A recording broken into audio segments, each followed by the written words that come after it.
Huh? What? Yeah! Oh, acid? Incendiary grenade!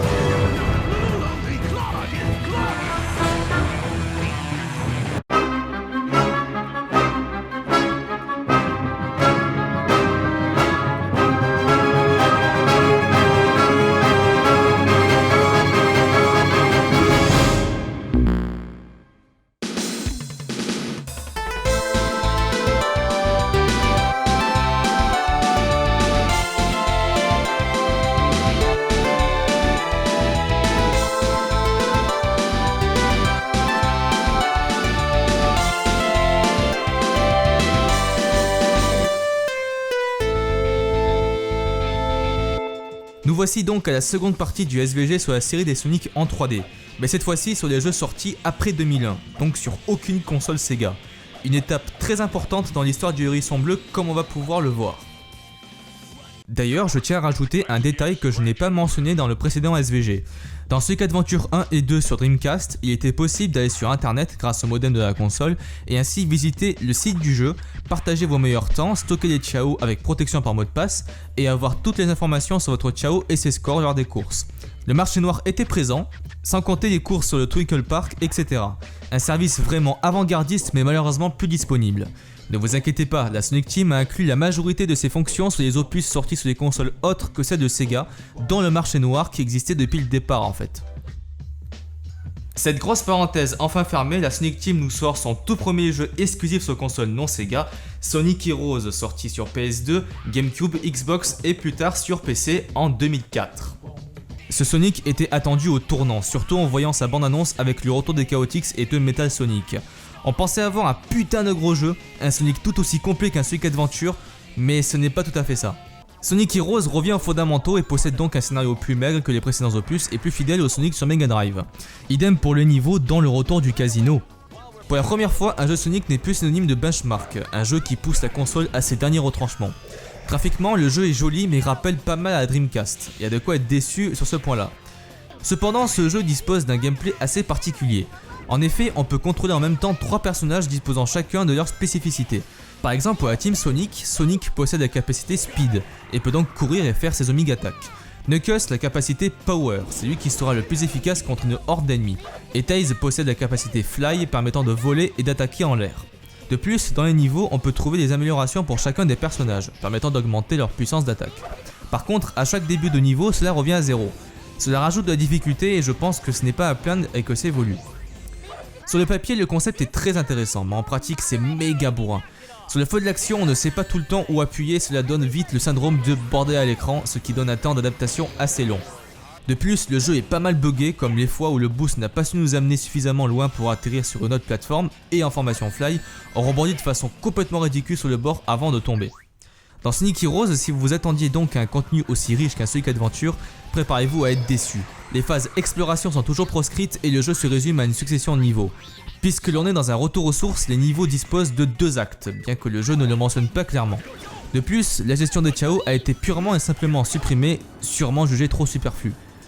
Néanmoins, dès le démarrage, le jeu vous offre la possibilité de jouer en plus avec la Team Sonic, la Team Dark avec Shadow, la Team Rose avec Amy et les Chaotix sans Mighty et Knuckles. La Team Sonic correspond au mode moyen, Dark au mode difficile, Rose au mode facile et Chaotix au mode recherche. Cependant, quelle que soit l'équipe choisie, les niveaux seront les mêmes, seul le chemin peut différer dans certains niveaux. Mais vu qu'il est indispensable de compléter les 4 pour avoir accès au boss final, l'effet de répétition des niveaux est plus que présent. La petite originalité est que pour les Chaotix, l'histoire est plus originale. Nos amis reçoivent un appel d'un mystérieux correspondant qui promet une grosse somme d'argent s'ils arrivent à accomplir leurs objectifs. Et vu que Vector et Charmy adorent l'argent, ils acceptent sans rechigner. La suite dévoilera que c'est juste une belle grosse connerie. Enfin, pour terminer dans le retour aux sources, le spécial stage est de retour et il est en 2 parties. Pour le premier acte, il faut ramasser le plus de Power Sphere pour pouvoir obtenir le plus de vie. Et pour le deuxième acte, il faut attraper la Chaos Emerald le plus rapidement possible. Les Power Spheres permettant d'obtenir un boost encore plus puissant. Sonic Heroes est un jeu à demi-teinte, tantôt bon, tantôt mauvais. Il ne plaira pas à tout le monde à cause de son gameplay assez spécial. Mais il plaira à ceux qui veulent un Sonic qui ne se prend pas la tête avec des environnements assez variés. Peut-être une prochaine fois. Le 1er octobre 2004, Sega se fait racheter par Samy. Triste jour, hein. Sammy qui est l'entreprise qui s'est fait connaître pour ses pachinko et qui me semble est complètement inconnue en Europe. Et donc ce rachat a causé une vague de licenciements et une grosse restructuration de l'entreprise. Sega AM2. Vous connaissez Sega AM2, l'entreprise qui a fait Outrun, Daytona USA, Shenmue. Eh bien maintenant c'est plus rien, c'est une coquille vide. Ça existe encore, mais il n'y a plus aucun employé. Et pareil pour Smilebit, l'entreprise qui a fait les Diacet Radio. Et bien maintenant c'est devenu Sega Sport R&D et ça fait que les Mario Sonic aux Jeux Olympiques. Voilà, c'est tout. Et bien sûr, bon, je prends pas en compte les disparitions et les fusions de départements, ce serait trop compliqué à expliquer. Mais toujours est-il qu'à la même époque, Sega était également éditeur de n'importe quoi. L'incroyable Hulk, Iron Man, des jeux de merde où on voyait le logo Sega. Et à présent, voir le logo Sega n'est plus forcément signe de qualité. Malgré ce rachat, un an plus tard, Sega nous offre un jeu nommé Shadow the Hedgehog. Alors je ne vais pas en parler beaucoup car c'est un jeu hors série, mais toujours est-il que vous incarnez Shadow et que vous pouvez faire l'histoire dans le camp du bien, du neutre et du mal. Excellent dans l'idée, la Sonic Team a pris pour habitude de mal mettre en pratique ses putains de bonnes idées et cela donne un jeu laid où tout vous tire à la gueule même si vous êtes de leur camp. De plus, vu que j'aime beaucoup Charmy Bee, autant il était sympa dans Sonic Heroes, autant dans Shadow les développeurs ont décidé de le transformer en un personnage chiant et insupportable. Et ça je pardonne pas, mais alors pas du tout. And oh my god, no! Malgré ça, c'est un jeu tout de même intéressant à essayer, bien que beaucoup plus sombre que les autres jeux Sonic. Et c'est là qu'arrive ce jour maudit. Le 24 novembre 2006 sort Sonic the Hedgehog sur 360 et plus tard sur PS3, communément appelé Sonic 2006. Rappelons également qu'en 2006, il ne s'est passé que des mauvaises choses. La sortie de Windows Vista, la sortie de Bomberman Act 0 qui porte bien son nom, le coup de boule de Zidane, l'achat de YouTube par Google et ce jeu.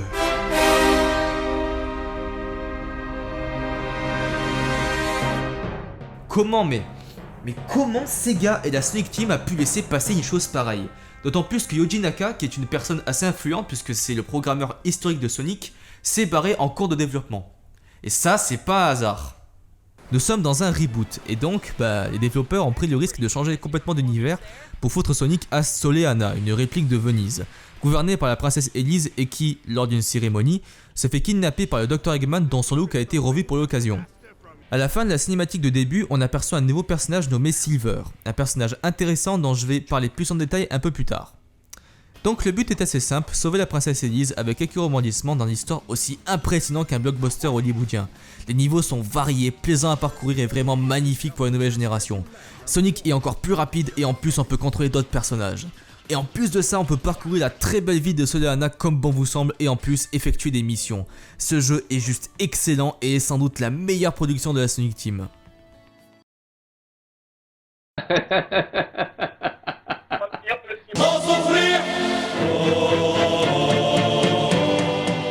En vérité, ce jeu est une calamité, en commençant avec ses missions en ville, orchestrées par des humains idiots en plus attelés, qui consistent simplement à tuer des ennemis, à faire la course et à traverser des anneaux. Alors en plus que certaines de ces missions sont obligatoires et que la majorité n'ont franchement aucun intérêt, on arrive à l'un des plus gros problèmes du jeu, ces effroyables temps de chargement.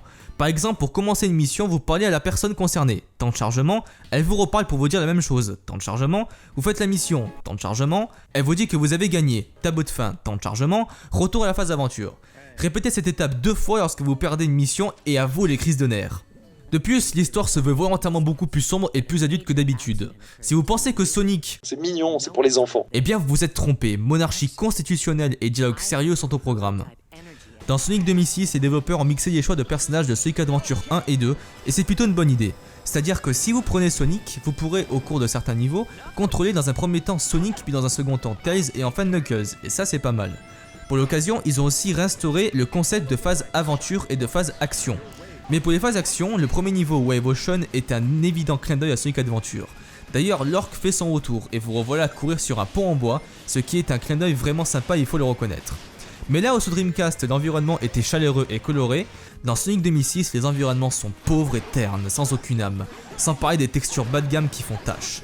On croirait presque qu'il fait mauvais temps, quand bien même le jeu essaie de nous faire croire qu'il y a du soleil.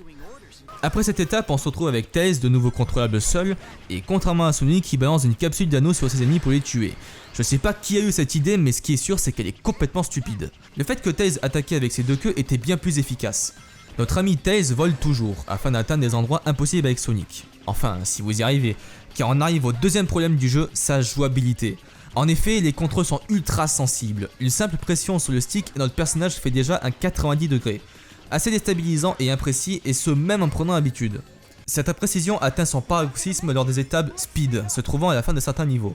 Ces phases consistent à seulement diriger Sonic et sauter, impossible de contrôler sa vitesse, et si vous touchez quelque chose sans avoir d'anneau ou vous tombez dans un ravin, c'est parti pour recommencer au début de cette phase, ce qui est très frustrant. Néanmoins, l'astuce pour réussir est de se servir du light dash pour faire voler Sonic sur une ligne d'anneau, cela permet de corriger nettement sa trajectoire. De plus, Sonic va légèrement plus vite quand on met le stick vers le haut, petite astuce comme ça. Et qu'en est-il du gameplay de Silver? Ah oui, faut que je vous en parle. Silver possède le pouvoir de télékinésie et va s'en servir pour détruire ses ennemis. Ici, point de Omega Attack, il suffit de prendre des caisses et de les balancer sur ses ennemis. Il peut même arrêter des balles. Ça serait tellement mieux si ça serait beaucoup moins buggé. Ah, si seulement. Dans les précédents Sonic, il y avait effectivement quelques bugs de collision par-ci par-là, mais rien de vraiment pénalisant hormis la caméra. Mais on arrive au troisième problème de Sonic 2006, c'est bugs par milliers. Hormis les traditionnels Omega Attack qui ne marchent pas et stoppent d'un coup l'élan de notre personnage et le fait tomber, ce jeu est un nid à bugs comme il est très difficile de pardonner. Entre votre personnage qui décide de tomber dans l'eau sans raison, la caméra qui tourne dans tous les sens lorsque vous sautez sous un plafond, et la physique complètement bizarre, vous déchante très vite. Prenons l'exemple sur Shadow avec son caca qui fait des missiles, boum boum boum boum. Shadow a la possibilité, au bout de certains ennemis battus, d'utiliser son Chaos Blast pour devenir tout rouge et ainsi enchaîner les Omega Attack sur les ennemis à proximité. Excellente idée, vous allez me dire, mais ouais, voilà. Le Omega Attack peut vous téléporter vers l'autre bout de la map sans aucune raison et vous fait tomber. C'est fabuleux. Même les phases avec Knuckles et Rouge sont affreuses. Rappelez-vous, dans les anciens Sonic, Knuckles pouvait s'agripper au mur et creuser. Là, non seulement il creuse plus, mais il reste souvent collé au mur et c'est assez chiant. Sans compter que si vous faites exprès, vous pouvez même traverser les murs. Sans compter le jeu qui clignote quand vous êtes trop haut en vous en faire devenir épileptique. Et le traditionnel bug du toit, signe évident d'un jeu qui n'a pas bénéficié de bêta-test sérieux avant commercialisation. Beaucoup de bugs peuvent se produire en faisant exprès, donc vous allez me dire ouais, t'abuses. Sauf que justement, certains bugs vous empêchent de jouer correctement. Le premier exemple qui me vient en tête est Flame Core, où Sonic doit courir sur le côté pour faire un effet stylé, mais si vous n'êtes pas placé pile au bon endroit, Sonic tombera et ça c'est complètement pourri. Et enfin, on termine avec le dernier problème du jeu, ses nombreux ralentissements. La moindre explosion de caisse fait trottiner le jeu à 10 images par seconde, surtout dans Tropical Jungle avec Silver, où le jeu se met à ramer sans raison. Un jeu Sonic qui rame, sachant que Sonic c'est la vitesse, c'est la honte quand même. En fait, seule la musique est le point fort de Sonic 2006, surtout le thème du jeu Eastward est franchement excellent. Ce qui prouve que la Sonic Team fait toujours autant attention sur les qualités des musiques de Sonic. Sonic 2006 est une honte, il est le jeu qui a totalement décrédibilisé Sonic. En plus, c'était le jeu qui était censé signer le grand retour de Sonic, mais également fêter les 15 ans du Hérisson Bleu. D'ailleurs, en 2008, la Sonic Team américaine, coupable de Sonic 2006, s'est fait absorber par la Sonic Team japonaise, et on peut dire que c'est tant mieux. Alors, qu'est-ce qui explique ce désastre? Eh bien, il y a précisément deux raisons à cela. Sonic the Hedgehog 2006 devait sortir le jour des 15 ans de Sonic sous ordre de Sega, mais la Sonic Team n'a pas eu le temps de terminer le jeu en bonne et due forme. Ils auraient pu au moins se rattraper par la suite, mais la version PS3 sortie 5 mois plus tard est identique. Les bugs n'ont pas été corrigés et pire encore, aucune mise à jour du jeu visant à corriger les bugs n'est parvenue, à croire que la Sonic Team ne croyait même plus en leur jeu. La deuxième raison, c'est que l'équipe fut divisée en deux, afin de développer d'un côté Sonic 2006 et d'un autre Sonic and the Secret Ring, un jeu dérivé exclusivement sur la Wii. Ce qui est amusant, c'est que le jeu le moins ambitieux, à savoir donc le Sonic sur la Wii, est de bien meilleure qualité que Sonic 2006. D'ailleurs, Sonic and the Secret Ring est le premier jeu Sonic où notre hérisson bleu court tout seul et il suffit juste de le diriger de gauche à droite. Il y a tout de même quelques phases où on le contrôle un peu plus, notamment au-dessus d'une cascade, mais ça reste très limité. Jeu plutôt réussi, mais son changement d'univers décidément toujours pas adapté à Sonic ne plaira pas à tout le monde. Vers 2006-2007, la Sonic Team met au chantier un jeu qui s'appelle Sonic Adventure 3. Mais il n'est jamais sorti ce jeu, qu'est-ce que tu racontes? Eh bien ce projet a eu tellement de changements qui l'ont conduit à se dissocier de Sonic Adventure pour l'appeler Sonic World Adventure. Et chez nous il s'appelle Sonic Unleashed et il est sorti en 2008 sur 360, PS3 mais également Wii et PS2. Par contre au Japon il s'appelle toujours Sonic World Adventure et c'est beaucoup mieux à prononcer. Sonic Unleashed est un jeu qui aura marqué un tournant chez le hérisson bleu. Hormis la malédiction que ce dernier a reçue d'Eggman le transformant en hérisson garou, fini les phases d'action que l'on connaissait. Ici nous avons deux phases bien distinctes. Les phases de jour qui sont des étapes avec le Sonic normal, essentiellement centrées sur la vitesse, mais dont les contrôles sont limités et les niveaux linéaires. Et les phases de nuit avec le hérisson garou qui sont des phases beat'em all lourdingues plombant beaucoup l'expérience de jeu. Sonic dispose désormais d'une jauge de boost que vous utiliserez en appuyant sur la touche X sur 360 et carré sur PS3, permettant d'atteindre des vitesses fulgurantes. D'ailleurs, les développeurs ont également assigné ce bouton pour le Homing Attack, afin de le fusionner avec le boost. C'est le seul Sonic qui a cette particularité et heureusement qu'ils sont vite revenus en arrière. Vous serez accompagné par Chip, ce petit personnage qui vous conseillera tout au long de l'aventure, mais il est plus comparable à Navi de Zelda Ocarina of Time que Omo Chao dans Sonic Adventure 2 pour vous rassurer. Et vous serez également épaulé par les humains qui composent ces mondes. Ici, adieu les humains de GTA. Place des personnages bien plus fantaisistes et cohabitant bien mieux avec notre hérisson bleu. Je vais rappeler le nom japonais du jeu, Sonic World Adventure. Oui, car Sonic va explorer le monde pour recoller la planète qu'Eggman a fissurée entre temps. Qui dit monde entier dit univers varié. Apotos, Pagonia, Mazuri, Holoska, tous inspirés de différents pays du monde, des États-Unis à la Chine, en passant par l'Afrique, ce qui nous donne un panorama vraiment plaisant avec des environnements vraiment beaux. Sonic 2006 en comparaison est un jeu très laid, sans blague. Franchement, ce jeu aurait pu être excellent s'il n'y avait pas les phases de nuit avec le hérisson garou. Car en fait, ce n'est pas tant les contrôles qui sont mal faits, mais sa durée. En effet, les ennemis mettent une plombe à être battus, sans compter qu'il y a énormément de combats, et je ne parle pas des boss qui sont aussi coriaces. Non, franchement, mauvaise idée ce hérisson garou. Le pire, c'est que Tetsuka Tano, un membre de la Sonic Team, ne pense pas que c'est une erreur, et pense même l'introduire dans de futurs jeux. Après, cette interview date de 2009 et il s'en est passé des choses depuis. Sur la version Wii et PS2 du jeu, les phases aventure ont été supprimées et se concentrent uniquement sur les phases action. D'ailleurs, certains niveaux sont différents des versions HD et Empire City n'est même pas présent. Sonic Unleashed arrive aisément à faire oublier le terrible Sonic 2006 en nous proposant un jeu digne du hérisson bleu, un jeu qui montre que Sonic n'est pas mort. Néanmoins, son double gameplay peut vraiment rebuter car il y a vraiment une grosse rupture entre les deux. Mais malgré ça, le jeu est vraiment très intéressant à essayer. Par contre, n'essayez pas la démo car Sega nous a simplement mis les phases de jour, juste pour vous faire saliver quoi, hein. Vous vous rappelez de Sonic and the Secret Ring? Eh bien la Sonic Team a essayé de créer une autre série de Sonic dit chevaleresque en nous sortant Sonic et le Chevalier Noir sur la Wii en 2009. Rien que la jaquette nous montre à quel point ce jeu a tout faux. Même s'il reprend le gameplay de Secret Ring, Sonic et le Chevalier Noir est un jeu où il suffit juste de balancer la Wiimote pour vous battre avec votre épée Excalibur. Et c'est vraiment celle-là, hein, je déconne pas. Franchement mal adapté, vous devez toujours vous stopper pour détruire les ennemis, sachant que c'est un chemin linéaire, le level design se révèle chaotique. Seuls les graphismes ont vraiment été travaillés dans ce Sonic, mais qu'est-ce qu'il fout chez les rois Arthur, sérieusement. Et ce jeu est le dernier opus de cette série alternative et on peut dire tant mieux. A l'approche des fêtes de Noël 2010, la Sonic Team nous pense Sonic Colors, sorti exclusivement sur la Wii et la 3DS. Qu'est-ce qu'ils nous ont encore fait cette fois-ci? Alors, par où commencer? Eh bien, on peut déjà dire qu'Eggman a décidé, pour soi-disant réparer ses erreurs passées, de créer un parc d'attractions interstellaire et tout le monde est invité, y compris Sonic et ses amis. Reprenant la jouabilité de Sonic Unleashed sans les phases de nuit, la Sonic Team s'est même permis de mettre des nouveaux pouvoirs à Sonic grâce au Wisp. Ces petits êtres permettent à Sonic de traverser des espèces de losanges, de devenir une foreuse et bien d'autres.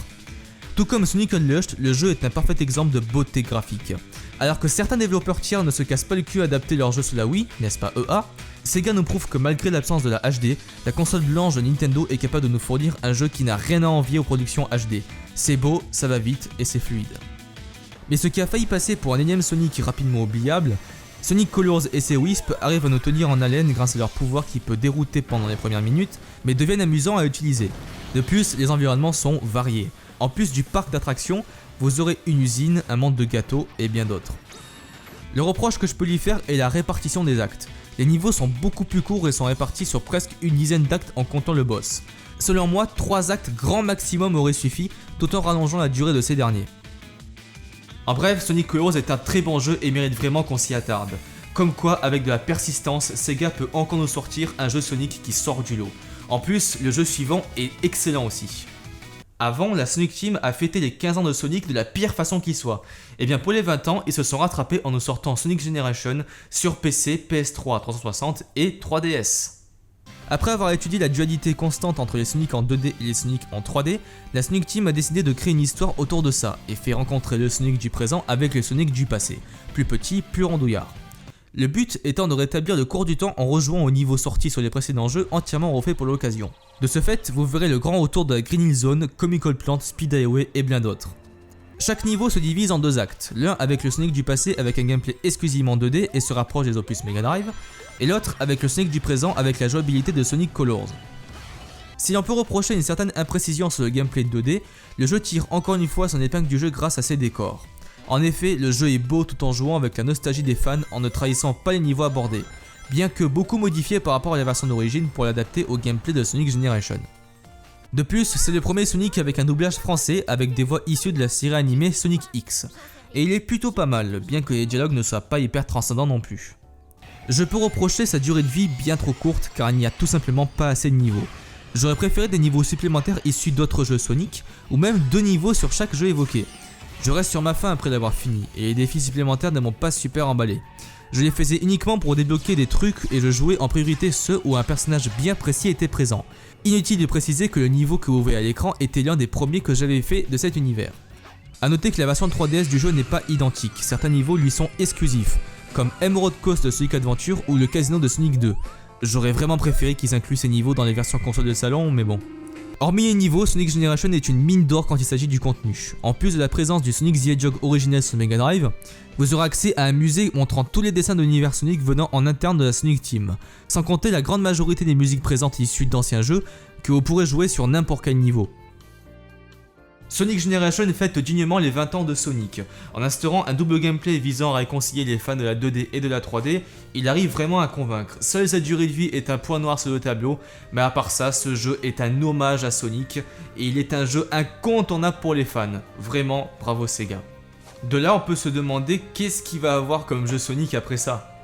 Et bien en 2013, Sega nous sort Sonic Lost World exclusivement sur Wii U et 3DS. Nos deux amis atterrissent sur une nouvelle île, et Eggman a découvert l'existence des effroyables 6, et ne pensait pas qu'ils étaient encore plus diaboliques que lui, chacun ayant leur particularité mais pas besoin de vous les décrire, c'est ultra classique. Sonic Lost World peut également servir d'hommage car le premier niveau fait évidemment penser au premier niveau de Sonic 1, mais comme vous le remarquez, cette architecture est nouvelle. Ici, on court sur des gros tubes jouant sur la gravité, avec de gros bumpers pour passer d'un tube à un autre. Certains diraient que c'est clairement copié sur Super Mario Galaxy, d'autres diraient plutôt que c'est inspiré de Sonic X-Treme, jeu qui devait être le Sonic de la Sega Saturn. Le gameplay aussi a été repensé. En plus des Wisps que l'on connaissait bien, le Omega Attack a été repensé et peut désormais s'effectuer en chaîne, et ça ne fonctionne pas toujours très bien d'ailleurs. De plus, il faut désormais appuyer sur la gâchette droite pour que Sonic court. Oui, car le simple fait de pousser le stick vers le haut fait simplement trottiner Sonic. Un choix tout de même assez étrange quand on sait que la vitesse est un élément primordial sur ce personnage. Les niveaux de Sonic Lost World sont vraiment variés, certains sont inédits, tandis que d'autres sont un hommage des Sonic précédents, avec le grand retour d'un niveau casino, et ça fait plaisir à voir. Tout comme Sonic Generation, la version 3DS du jeu est différente, les univers sont pratiquement les mêmes, mais les niveaux sont différents. De plus, certains Wisps sont exclusifs à cette version, il est également possible d'envoyer les items d'un jeu 3DS à un jeu Wii U, sympathique mais dispensable. Et cela m'amène à parler des DLC, oui les DLC, on n'en a pas l'habitude dans Sonic. Et bien là, Sega nous a offert quelques mois après la sortie du jeu, les DLC Yoshi's Island, permettant à Sonic de se balader dans l'univers de Yoshi avec les œufs qui vont avec. Et un autre DLC permettant à notre hérisson bleu d'enfiler le costume de Link et se balader dans l'univers de The Legend of Zelda. La hache de guerre est définitivement enterrée et ça c'est la preuve ultime. Sonic Lost World est un bon jeu Sonic qui apporte de la nouveauté chez notre hérisson bleu préféré. Néanmoins, l'expérience est à demi-teinte et ne plaira pas à tout le monde. Et ce que Sega annonce ne va pas s'arranger. En effet, à l'heure où je fais ce SVG, Sonic Boom, le nouveau jeu Sonic exclusivement sur Wii U et 3DS, est encore en développement et il a fait couler beaucoup d'encre. Souvenez-vous, dans le ECM, j'avais exprimé une certaine attirance pour ce jeu qui a la particularité de ne pas être développé par Sonic Team mais par Big Red Button. Cependant, les personnages ont bénéficié d'un changement de look assez critiquable, bien que Sega a confirmé que ce ne serait pas leur look définitif et c'est tant mieux. Depuis, les vidéos de gameplay surfent sur le net et je suis pas mal refroidi. Comme on pouvait s'y attendre, le gameplay est entièrement nouveau et totalement inhabituel dans un Sonic, idem pour l'ambiance. Je ne pourrais pas dire d'avis sur ce jeu étant donné que je ne l'ai pas essayé, mais si démo il y a, pourquoi pas. Voilà, c'est ainsi que s'achève ce SVG sur les Sonic sortis après les consoles Sega. Et d'ailleurs, comme on le remarque, il y a eu plus de jeux, et je pense que le SVG est suffisamment long pour le dire, mais cela s'est fait au détriment de la qualité. Bien que les derniers jeux sont plutôt satisfaisants, même si on regrette le faux pas Sonic 2006 qui a sans doute changé l'histoire et la crédibilité de Sonic. D'ailleurs, un nouveau jeu Sonic va sortir sur Xbox One et PS4, et développé par la Sonic Team. Qu'est-ce qu'ils vont nous faire encore? J'espère un bon truc, hein, mais bon, on verra bien. Je vous donne rendez-vous donc pour le tout dernier SVG, qui va être là dans quelques semaines ou quelques mois, ça dépend de mon emploi du temps. Et je garde encore le secret sur la série des jeux évoqués. Et croyez-moi, cette série a été choisie minutieusement. Voilà. Donc je vous dis à dans quelques semaines pour le tout dernier SVG. Ciao.